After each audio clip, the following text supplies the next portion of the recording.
के तपाईहरुलाई थाहा छ नेपाल र भारत बीचको विवाद केवल नक्सा मात्र होइन, पुरै दक्षिण एसियाली शक्तिशाली सन्तुलनसँग जोडिएको छ।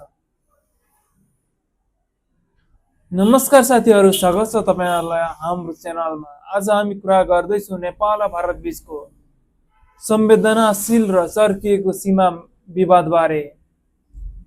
विशेष गरी लिपुलेक, कालापानी र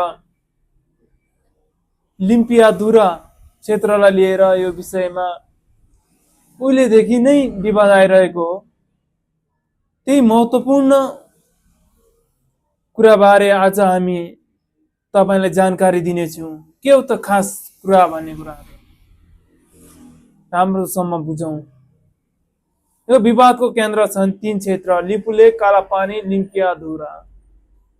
नेपालले यी भूभागहरू आफ्नो भन्ने दाबी गर्दै कडा कूटनीति अडान दिएको छ।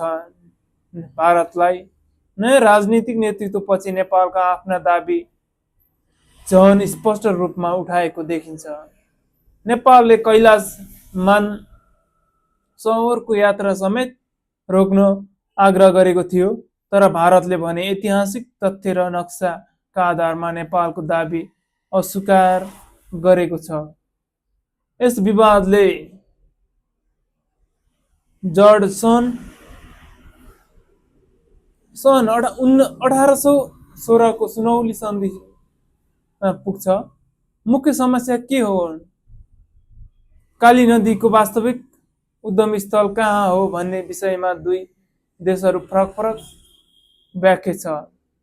यसबीच चीनको भूमि पनि चासोको विषय बनेको छ। चीनले प्रत्यक्ष केही नबोले पनि भारततर्फ झुकेको जस्तो देखिन्छ। भारत र नेपालको गहिरो सांस्कृतिक सम्बन्ध र आर्थिक निर्भरता भए पनि आन्तरिक राजनीतिक र राष्ट्रवादले यो विवादलाई अझ सर्काएको छ।